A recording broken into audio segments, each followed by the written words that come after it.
With that, the chair would now recognize the gentleman from Ohio, Mr. Jordan. I thank the chairman. Mr. Starr, safety is critically important, and I appreciate what you said in your written testimony. You said we want to keep our people safe. We will continue doing everything we can to support and protect them. Shouldn't be a partisan issue, should it? Republican, Democrat, shouldn't matter. I don't think that is a partisan issue, sir. I've never had a problem up on the Hill with that as an issue. No, I wasn't insinuating that. I'm just saying that these people put their lives on the line.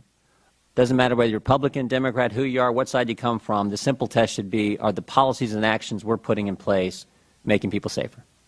You'd agree? Yes, sir. Former Secretary of State Madeleine Albright said this after it was a cybersecurity breach, but my guess is she would refer to any security breach. She said this, and I quote, "Even a score of 99 out of 100 is a failing grade."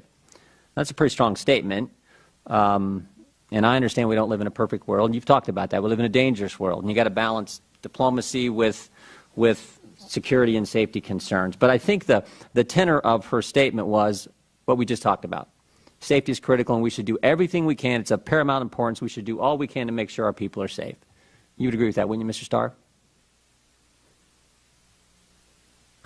I need to try to do that, sir, but I will just add one inflection on this, and that our primary and most important goal is to carry out the foreign policy of the United States. I understand the balance. And then while doing that, we have to do everything we can to safeguard our people. I get it. Mr. Starr, the number one question I get back home about Benghazi, number one question I get, why were we there? Why were we there? And it seems to me it's a fundamental question, especially in light of the very dangerous security situation that existed in Benghazi, and frankly, some other key facts. Now, we've talked about this before, but Mr. Starr, the State Department has its own standards for physical security, the Overseas Security Policy Board standards. Were those followed with the Benghazi facility? No, sir, they were not met. And when you deviate from the standards, there's a waiver process that you're supposed to adhere to. Was the waiver process followed?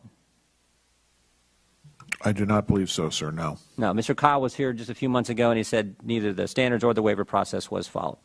And the State Department had a special designation for the Benghazi facility. Isn't that correct, Mr. Starr?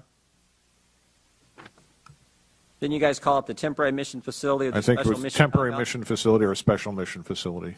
And was this a term created solely to do an end run around the standards and the waiver process?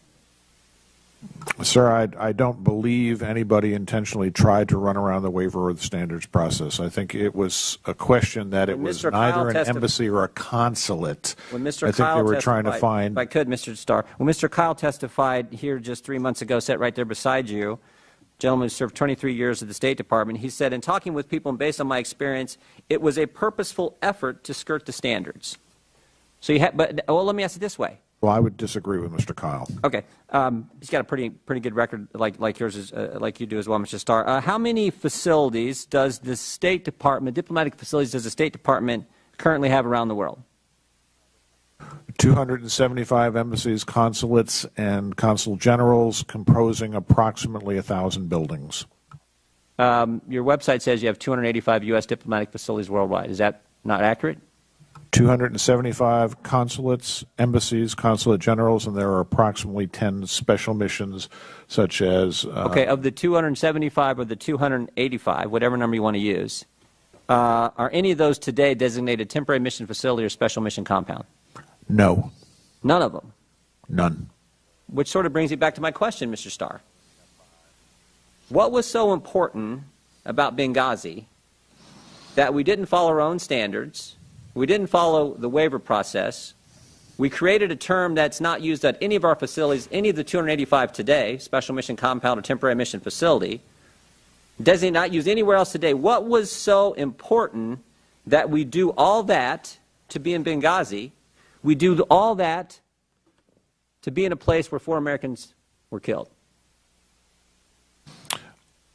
Sir, I would have to refer you to the results of the ARB, which I think address that. No, you're the witness from the State Department. I'm asking you. I was not here when those determinations were made, sir. And it doesn't matter whether today you're not. I don't, and today I do not, and we do not have facilities like that. Well, no. I'm asking you, as the representative from the State Department, tell me what was so important that we don't follow the standards, we don't follow the waiver process, we create a new term out of thin air, and none of the facilities today, we're the United States of America, we got more facilities probably than any other country in the world, 285, and none of them use that designation today. Correct. So tell me, why did, we were in Tripoli, why did we have to be in Benghazi? I would have to refer you to the ARB, sir. Well, let me add to it. Maybe this will help you think about giving us an answer. In the 13 months prior to the attack on 9/11/2012, there were 200 security incidents in Libya. IED, RPG, assassination attempt on the British ambassador. I mean, this was the Wild West. Repeated requests. Here's the thing. Repeated requests from our security personnel at the facility. Repeated requests for additional security. They said, we need more help. We need more good guys here. And you guys said, nope, we're not sending. In fact, what they had you reduced. So again, I ask, that situation, probably the most chaotic situation that we have at around any of our facilities, a whole new term, don't follow the standards, don't adhere to the waiver process. Why were we there? Sir, I think the ARB points out that there were mistakes made. Mr. Starr? I think it's very obvious that we had a tragedy that occurred, and I am not denying that a tragedy occurred. None of what us I'm are saying denying is that. that I We're trying think to we get have to answers to learn from that lesson. I'm not the witness to tell you what happened. You're the State Department representative here at the hearing on the Select Committee. I'm here to find out what happened. I'm Most here to fundamental discuss question the is why we were there in the first we have place. put in place since the ARB and what we are doing to protect our people now. Let me ask you another thing here. Do you happen to know the name of the government that was in place when we had those 200 security incidents in the 13 months leading up to this tragedy? Do you happen to know the name of the government that was in place when we had the IED attacks, the RPG attacks, the assassination attempt on the British ambassador? What was the name of the Libyan government at the time, Mr. Starr? Do you know? No, I don't offhand. I'll tell you. The Transitional National Council. Transitional National Council. Not exactly a title that inspires confidence, screams stability, does it, Mr. Starr? And yet, we had to be there. We just had to be there. Now, this committee is going to try to find out the answer. Since you won't give it to us, since you won't hazard a guess, this committee is going to try to find out the answer. But in the meantime, we are going to make sure we keep focused on what we started our conversation here about, Mr. Starr, and that's the safety of our people who serve abroad. Now, there was one good thing that came out of the ARB. One good thing. They said we're going to have a best practices panel, and that best practices panel made 40 recommendations. And the most important one's the one that Mr. Lennick talked about earlier. The number one recommendation, frankly, the one that many of the other 39 hinge upon, says we need to create at the undersecretary level an undersecretary for diplomatic security. Is the State Department going to do that, Mr. Starr? At the undersecretary level? A decision has been made not to implement that. You're not going to do it. You know, how many undersecretaries are there at the State Department, Mr. Starr? I believe there's 7. I think there's 6 based on the chart you just gave us. Undersecretary for Political Affairs, Undersecretary for Economic Growth and Energy and Environment, Undersecretary for Arms Control and International Security Affairs, Undersecretary for Management, Undersecretary for Civilian Security, Democracy and Human Rights, and the Undersecretary for Public Diplomacy and Public Affairs. And yet, we can't have an undersecretary for the security of our people who risk their lives every day around this planet. You know, the undersecretary for Public Diplomacy and Public Affairs, you know one part of the job description of that undersecretary? To foster cultural exchange and international broadcasting. Now, I'm not saying cultural exchange and international broadcasting isn't important. All I'm saying is the safety of the people who serve at these 285 facilities should be just as important. And you guys say, nope, we're going to keep you way down here, Mr. Starr. In fact, it's your response. You're the one, Diplomatic Security Assistant Secretary. As Ms. Brooks pointed out, you're way down the chart. Why don't you want to move from the kids' table to the adult table, Mr. Starr? Why don't you want to move on up to the undersecretary level? Did you make that case to Secretary Kerry and said, I think security is important enough, I should be at the undersecretary level? Did you make that case? The case that I made to the Secretary was that in any instance that I needed to get to the Secretary and the access that I needed with him, the Deputy Secretaries, or the Assistant Secretaries, I had to have the access necessary to do my job. Today, I have that access, whether I'm an undersecretary or an assistant secretary, and I have been the Undersecretary General for Safety and Security at the United Nations, and it's a different organization. I can tell you that regardless of whether I'm the Undersecretary or the Assistant Secretary, I just know I have the control and the access that I need to fulfill my responsibilities. I will tell you this, Mr. Chairman, I will tell you this. I remember Thanksgiving was a lot easier to make the argument at the adult table than it was to try to do it from the kids' table. I'd rather be there. In fact, I'm not the one who thinks it's the greatest idea in the world. I think it's a great idea, but I'm not alone. Clear back in 1999, Secretary Albright said the same thing. She thought we should have this at the undersecretary level.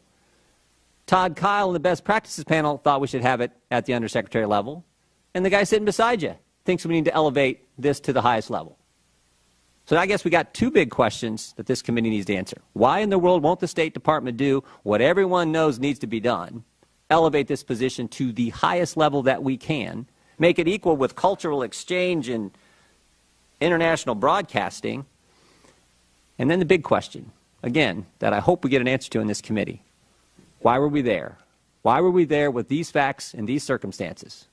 That's a fundamental question that the American people want to know, and the people of these four individuals, the families of these four individuals who gave their lives would like to know. A line of questioning, and I will get to that at some point, but when Jimmy Jordan asked you, why were we in Libya?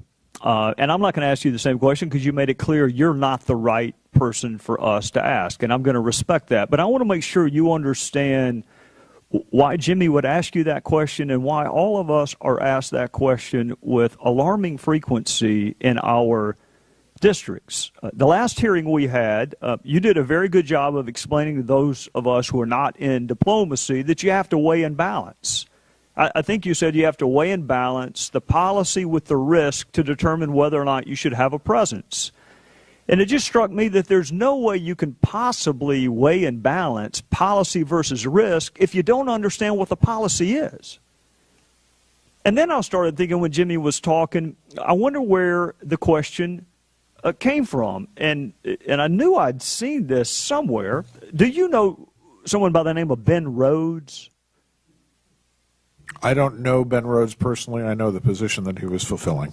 I don't know him either, but there was a memo 3 days after 4 of our fellow Americans were killed in Benghazi. And I will skip over goal number 1 of his communications memo. Actually, I won't, because it says to convey that the U.S. is doing everything we can to protect our people and our facilities. And it just struck me, if you really were doing everything you could, we would not have had 50 separate recommendations after you wrote that memo, and this now the second hearing to make sure that those recommendations were implemented. But I'm going to skip over that goal to get to the second goal.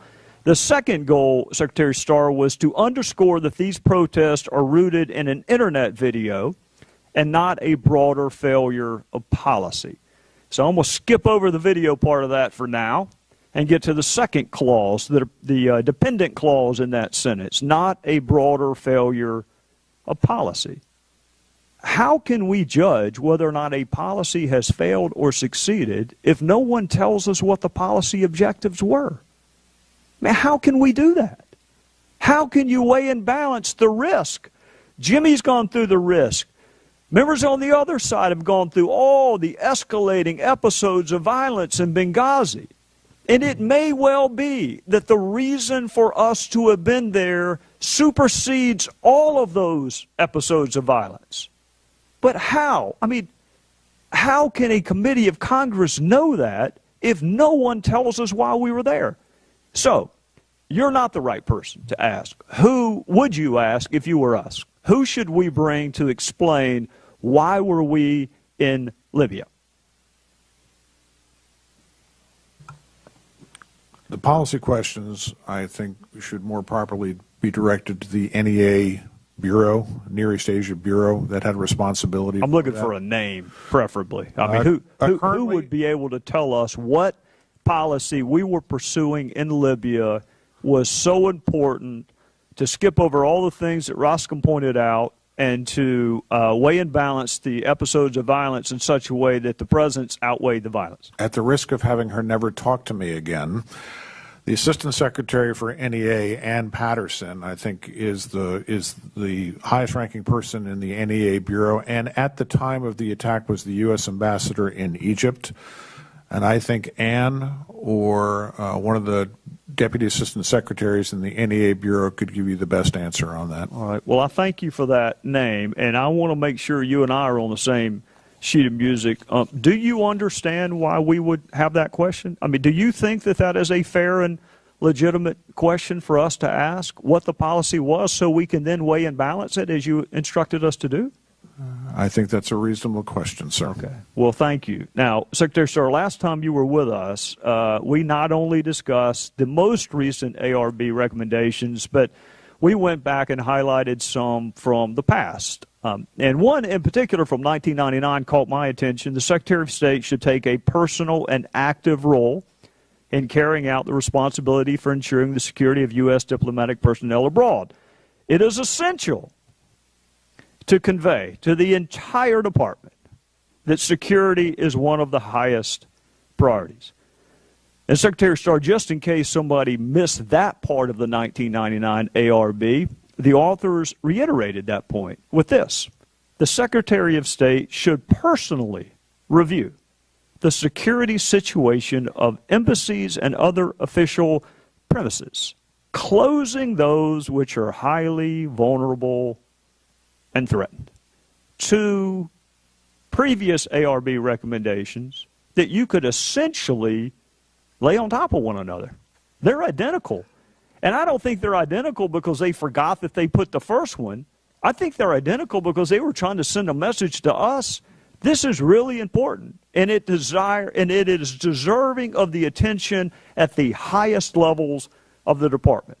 So here's what I want to do. I want to ask you, I want to specifically with respect to Benghazi. In October of 2011, there was a specific request for a machine gun to defend our facility in Benghazi. And in August of 2012, just a month before the attack on our facility, a document again lists a machine gun as equipment needed and requested. Do you know who denied the request for those machine guns and why? No, sir, I do not. Who should I ask to find out?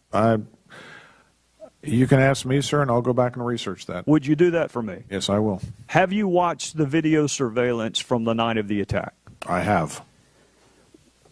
Without going into great detail, would you agree with me, or do you at least see why somebody on the ground might have asked for that piece of equipment, given what you and I have seen in the surveillance video?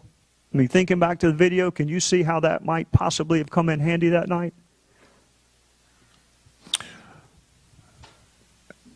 In my review of what happened and looking at that, I think the agents made the right decisions at that point not to engage. I think that they were equipped with fully automatic weapons, not quite the rate of firepower of a machine gun. I agree that machine guns can be very menacing and have a tremendous effect. They wanted them for the rooftop. They wanted them for the rooftop. Yeah. I want you to go back, if you would, and watch the video and see whether or not you conclude the same way that I concluded or not. And I appreciate if you could go back and with specificity, I want to know who reviewed that request, who denied that request, and is there an appeals process within the State Department in light of these two previous ARB recommendations that the Secretary of State should take a personal and active review, that the Secretary of State should personally review the security situation? Is there an appeals process where someone hypothetically could say, you know what, you're giving me a no, but I'm going to take this up the food chain? Does that exist? Yes. All the way up to the highest levels of the State Department? I will tell you that the one thing that the department has that very few other agency has is something called the dissent channel. And it is a channel that we highly prize, and that if you disagree with policy or you disagree with a decision, that officers in the Department of State at all ranks and all locations have the ability to send something directly in at the highest levels through a dissent channel cable and say, I disagree with something, and it goes to the highest level. In June and July of 2012, mere months before the attack in Benghazi, the ambassador himself requested a security team be extended to stay longer. The security team in Tripoli, sir. In not Tripoli, Benghazi. yes, but it doesn't take much to imagine him traveling from Tripoli to Benghazi with an increased security presence, does it? If there are more security folks in Tripoli and he is traveling to Benghazi, it is not that much of a stretch to surmise that some of them may have actually traveled with him. When he traveled to Benghazi in that trip, sir, he took additional RSOs with him. There were additional RSOs that could have gone as well, but they made For a grand total of how many? 5 at post. All right, and how many were there before the footprint was reduced? 3. No. How many were there before their deployment ended? I don't think there was ever more than 5 at that post, sir. In Tripoli? I'd have to go in Tripoli. I'm sorry, in Benghazi. I'm sorry. Right. I'm talking about it, that the ambassador would have had access to, because you and I agree the number that he had access to was reduced despite the fact that he asked for more. The military team, the SST team, had deported. Additional DS agents were put into post. All right. Well, what I want you to find out for me is this, because this is a presidentially appointed ambassador who made a pretty plaintive pleading. In fact, I'll quote it to you. Our efforts to normalize security operations have been hindered by a lack of host nation security support, an increase in violence on foreign targets, and neither compound meets OSPP standards. Do you know who said that? From your context, I would think it would be the ambassador. It was the ambassador himself in what I would describe as a pretty plaintive pleading for some help. And this is the response he got. No, I do not want them to ask for the team to stay. Do you know who said that to the ambassador, the presidentially appointed, Senate-confirmed ambassador? I believe he was referring to the SST, and that might have been Ambassador Kennedy. It could have been, but it was actually Charlene Lamb. And Charlene Lamb has not been, and is not likely to ever be the Secretary of State for this country. So when I see her responding to a presidentially appointed, Senate-confirmed ambassador who is making a pretty plaintive pleading for some extra help, and she says, do not make that request, I want to know whether the ambassador had the ability to go above her head and go straight to the top. And if not, why not? The ambassador certainly did have the ability to go over her head. Sir, I do think that the one salient point that must be discussed is that there was quite a bit of discussion about relieving the SST, the military team, that was there and only provided static security at the compound, with additional diplomatic security agents who could provide static security and mobile security. I think that was why the decision was made to release the SST. We were replacing it with personnel that actually had more capabilities. Well, Secretary Starr, my time is up, but sometimes when everyone is to blame, no one is to blame. And part of the frustration that Mr. Roscom, I believe, so eloquently remarked on today was the designation of the facility itself. And then you have our heretofore failure to understand what policy would have been so important. You testify that we have how many unpersoned posts right now? 5? Did I hear you correctly? 5? You were going through a series of numbers, and you said, well, 5 of those you can discard because there's no one there? Correct. So we do close facilities. Yes, sir. And I'm assuming that someone did the weighing and balancing in those 5 and decided, you know what, through the miracles of technology or whatever, we don't have to have a physical presence there. So you can understand why we would like to know what weighing and balancing went on with respect to Libya. And I want to know who saw these requests for extra equipment and personnel, who denied them, and whether or not you believe, and Inspector General, you can help here too, whether or not you believe that there is a culture in the State Department where there would be any consequences for following the dissent channel. Because some companies do say, sure, I have an open door policy, but sometimes when you walk through that open door, your career takes a hit. With that, I want to thank. Wow.